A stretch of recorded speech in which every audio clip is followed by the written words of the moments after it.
संग्रहालय मतलब अजब गजब और दुर्लभ वस्तुओं से भरा पूरा संसार। ऐसा ही संसार बसा है जयपुर के गंगवाल पार्क इलाके में, जहां एक ही छत के नीचे मौजूद है बहुत सी ऐसी नन्ही कृतियां जो आकार में भले ही छोटी हो, लेकिन उनका इतिहास और महत्व हजारों गुना बड़ा है। नन्ही दुर्लभ वस्तुओं का नन्हा संसार दिखाती बीटीवी की खास खबर।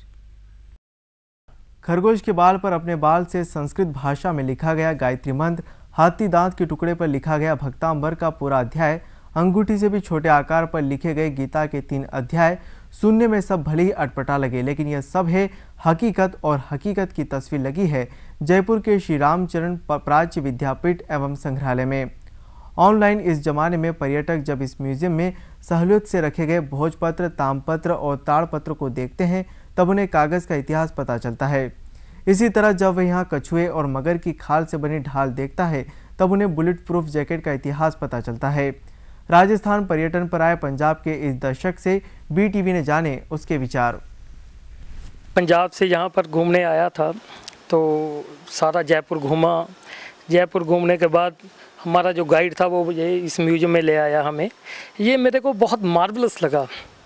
इसमें जो कलेक्शन है जो वैल्यूलेस है, वो नहीं मिलेगी कहीं पे भी आपको। म्यूजियम आकर अद्भुत चीज़ों को देखने का शौक तो हर शख्स में होता है, लेकिन बगैर किसी सहायता के म्यूजियम बनाने का जज्बा कोई शख्सियत ही पैदा कर पाती है। श्री रामचरण शर्मा व्याकुल भी ऐसी एक शख्सियत का नाम है। पेशे से अध्यापक रहे स्वर्गीय शर्मा ने अपने अध्यापन काल के दौरान अथक प्रयासों से इस अनोखे म्यूजियम को खड़ा किया। हस्तलिखित ग्रंथ, पुरालेख, वास्तुशिल्प, धातु शिल्प, वस्त्रकला, प्राचीन आयुध, डाक मुद्रा आदि लोक कला, तंत्र मंत्र व खगोल ज्योतिष प्रभाग सहित दर्जनों प्रभागों को अपने अहाते में समेटे इस म्यूजियम का संचालन उनकी पत्नी पूरे ट्रस्ट के सहयोग से कर रही हैं। टीचर के अंदर बाहर जाते थे, वहाँ से लड़कों को पढ़ाते थे, उनके यहाँ पूछते तुम्हारे यहाँ क्या क्या पुरानी चीज़ें हैं। तब लड़के कहते हमारे यहाँ पुरानी किताबें हैं, तो वो कहते मेरे पास ले आओ सब ग्रंथ। वहाँ से इकट्ठे के चित्र थे, मुगल चित्र हैं, ये बाहर से खरीद के लाए और सारा संग्रह खुद ने अपने आप जीवन काल में किया। टीचर थे। संस्कृति और धर्म के विविध रंगों को एकता के सूत्र में पिरोता शहर का यह अनोखा म्यूजियम पर्यटन शोधार्थियों के लिए भी कम महत्व का नहीं है। विभिन्न विषयों को शोध करने वाले शोधार्थी शोध ग्रंथों की तलाश में यहाँ पहुँचते हैं और वहाँ देश दुनिया के प्राचीन ग्रंथों को खोजकर अपने शोध कार्यों को अंजाम देते हैं।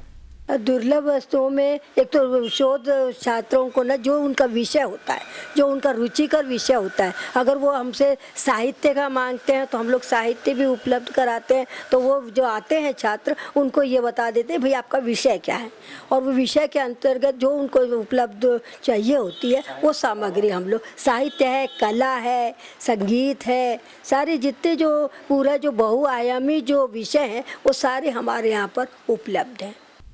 एक म्यान में 2 तलवार केसी वाली कहावत को झुटलाने वाले इस संग्रहालय में जहां छत्रपति शिवाजी के पुत्र संभाजी की वह 2 तलवार वाली एक म्यान मौजूद है, वहीं लचीले पत्थर की मौजूदगी से महत्वपूर्ण इस संग्रहालय के महत्व को समझने वाले डीपीआर के एक पूर्व अधिकारी ने हमसे बात की कि सरकारी उपेक्षा के शिकार इस संग्रहालय की हालत पर।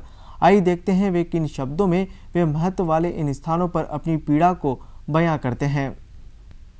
बड़ी कल्पना से जो वो भवन बनाना चाहते थे उसका आरंभ भी उन्होंने कराया, लेकिन वो विवादों में फंसा हुआ है और किसी का इस ओर ध्यान नहीं है कि उन विवादों को शांत करवा कर इस काम को आगे बढ़ाएं। इस काम को आगे बढ़ाना कठिन है, क्योंकि उनकी विशेष योग्यता और उनकी विशेष प्रयत्न इसके साथ नहीं है। लेकिन अगर ये अधूरा छूट गया तो भारत की संस्कृति का एक ऐसा स्तंभ टूटेगा जो दूसरे और जगह आपको नहीं मिलेगा। चिड़िया के घोंसले की तरह तिनका तिनका चुन चुन कर अपने अथक प्रयासों से स्वर्गीय शर्मा ने इस संग्रहालय को एक सांचे में तो ढाल दिया और देश प्रदेश की बहुत सी बिखरी पड़ी विरासत को एक ही प्लेटफॉर्म पर उपलब्ध करा दिया। लेकिन देखना यह है कि संस्कृति और विरासत को संभालने के नाम पर करोड़ों खर्च कर रही सरकार की नजरें इनायत इन दुर्लभ स्थानों पर कब होती है। अभिषेक चतुर्वेदी, बीटीवी न्यूज़।